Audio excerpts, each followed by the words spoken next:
have looked up career possibilities as a moving military girlfriend, maybe someday wife.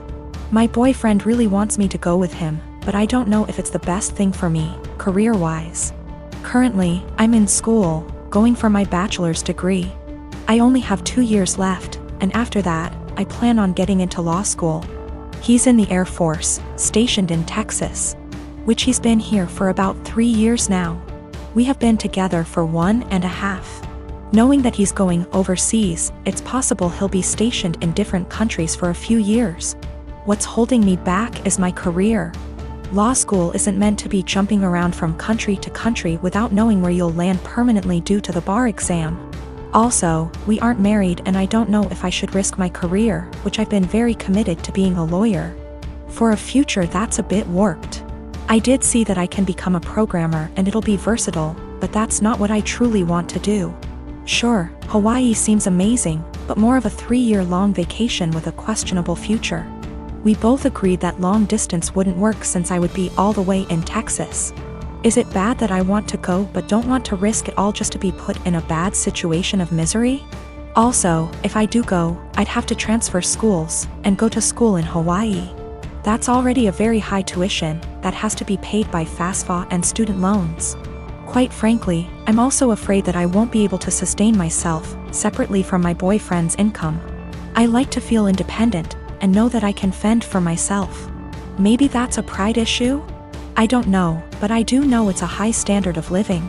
That also adds to the jumble of thoughts.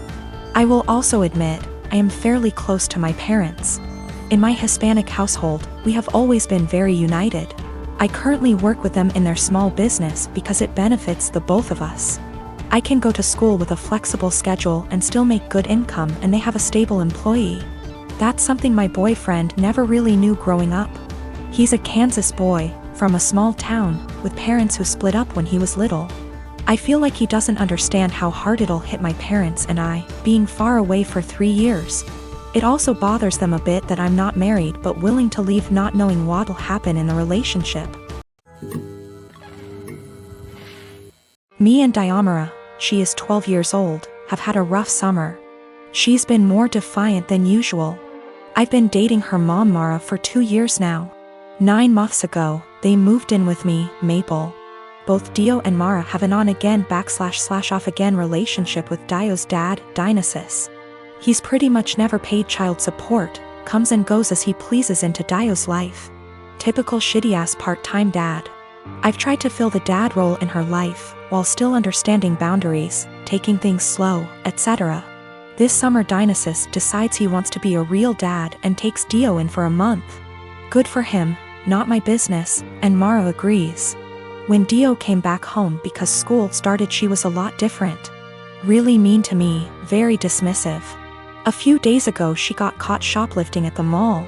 Security took her in, then called Mara, who didn't answer, then called Dionysus, who didn't answer, and finally me.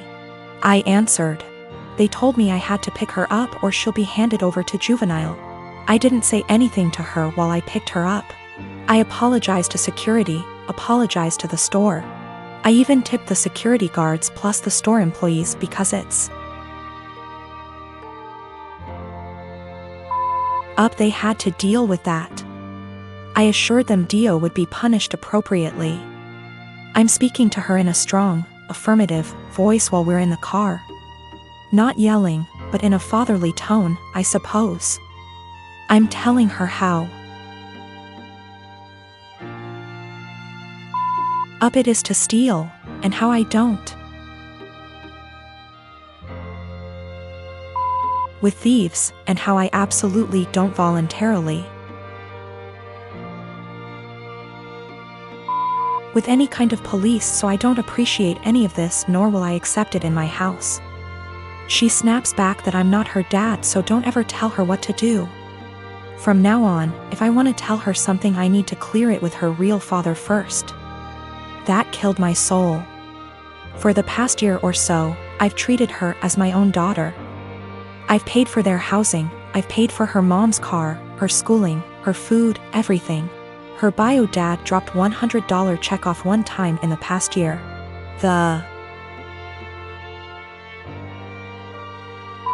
In check bounced, so I had to call him up and he brought cash over.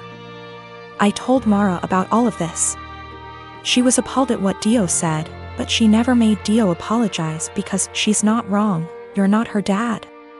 A couple of days later, Dio asks me for some money to pay for her uniform / accessories she needs for a sport she's involved in. I say, go ask your dad. She scoffs and says her dad doesn't have the money for it, so I have to pay for it. I tell her, I'm not her dad, so don't ever tell me what I have to pay for. She cried to Mara, who tells me I'm not being an adult about the situation. Mind you, I never received an apology or a thanks for our entire previous situation. Mara says Dio is a kid and I need to stop acting like a kid too. My brother and I do not get on. When we were younger, he'd go out of his way to make my life a living hell. To my parents' credit, they did tell him off for it when they caught him, but they both worked long hours and didn't have the energy to deal with our arguments. This continued into adulthood. He was salty that he failed his college course the first time around. There was a bad argument in our family a while ago, and it all started because I refused to decorate my brother's living room. I won't go into too much detail, but he wanted a pretty hefty discount. I said no and he threw a tantrum. Instead of being a grown-up and talking to me, he decided to hook up with my toxic ex-girlfriend and the mother of my child. I can't go into a lot of detail about what she was like, but she was not a nice person. She never really bonded with our son when he was born, and I was left to do everything by myself. She eventually walked out on us and refused to have any contact with our son. She'll post on Facebook now and then about her beautiful baby boy to get sympathy votes, but that's about it. I have been a single dad for almost 3 years now, and I absolutely adore my son, but it hurts to think that one day he might question why his mom didn't want anything to do with him. How am I supposed to explain that to him? Anyway, it bothered me when my brother told me they'd hooked up together. It hurt even more when he started dating her. It had taken me so long to get over what she did to me and my child, and now my own brother was bringing her back into my life. Yesterday we had a family video call. Parents are high risk and we're not taking any chances. When my brother decided to announce that he and my ex were expecting, I just froze. I didn't know what to do or think. I could feel myself starting to cry a little bit, and it got a bit harder to breathe. Eventually, I decided to just congratulate them and then made up some lie about needing to put my son down for a nap and left. I received a bunch of messages from my brother and his GF telling me that I stole their thunder.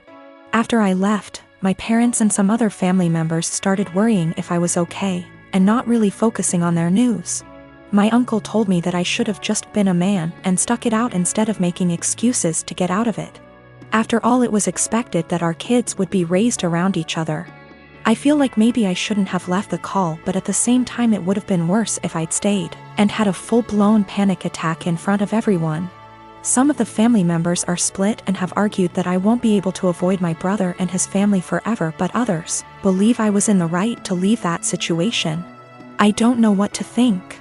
My parents aren't happy, but they don't have the energy to deal with all the hassle my brother would cause. They actually cut him off for a little while when he started dating my ex, but he phoned them constantly and, again, can't go into much detail, but he said he'd do something not so good. They keep him at arm's length, but I have told them not to cut contact because of me. If they want to cut contact on their own accord, then that's fine, but I do not want to be the reason that they have to deal with his tantrums. The rest of the family, for the most part, weren't happy about it but accepted it, or pretended to. When they started getting a bit more serious, my uncle, who told me to be a man, thought it was funny. That's just the kind of person he is. Not for my sake, but for the sake of my son. I don't want to put him through all that. I am 20, female, have recently moved out of my mother's house for college. I enrolled in scholarship. The other night, my mother wanted her, my younger brother, and I to have dinner together. It's been a while since we've spoken, and I'm afraid this might happen again. We were having a nice night, the dinner was delicious, and honestly, we were all having a good time. Eventually, we got onto the topic of how things were when I was younger. I made the comment on how her behavior when I was younger made me feel like I missed out on a lot of things as a child. She disagrees, and tells me that I'm being dramatic, and that my childhood was perfect. Quote, I was lucky to have a mom who cared as much as she did. My mother gave birth to me when she was 18. My father walked out when I was young, due to a personal conflict between the two. So, she raised me on her own until I was 7. She met a guy, and they ended up having a kid together, my younger brother. He was a golden child to my mom. His father was only a temporary item, as he left as well, soon after. Although the father of my brother was still visible in his life, I didn't have anyone to look up to as a father figure. Eventually, my mom went through a phase of depression after they separated. She started to care less and less about her children, and more about her parties and men she wanted to sleep with. It ended up getting so bad that by the time I was 10, I was a full-time caretaker of my younger brother. With the exceptions of the weekends he was with his father. I started to cook, clean, do everyone's laundry, and take care of everything outside of the boundaries of my home. From ages 13 to 15 I began missing out and losing good friends because I wasn't able to participate in any activity related to anyone else. I didn't get a car or a phone until I was 18, and even then I wasn't allowed to leave my house. I graduated senior year with flying colors and ended up getting a scholarship to a really good college. I took this opportunity not only to focus on myself, but to also help my mother realize that I was not going to be around forever. When she found out I got the scholarship, she threw a fit and told me I wasn't allowed to leave my responsibilities here at home. I left a week after the conversation. I did make sure that my younger brother was safe with his second guardian at the time. My mother and I talked on some occasions but never really kept contact. We got together, and you know the story. She told me I am an asshole for saying that she never really took care of me or my younger brother. I told her that eventually, she will need to get help and stop victimizing herself.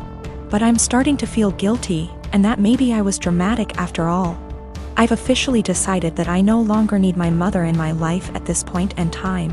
I'm now going to only focus on myself, and working towards a successful career in law. Of course, my mom won't take it well, but it won't really matter to her in the long run. Her children never really mattered to her. I'm going to stay in contact with my younger brother, though. I'm going to make sure that he doesn't possibly go through the same amount of trauma I did.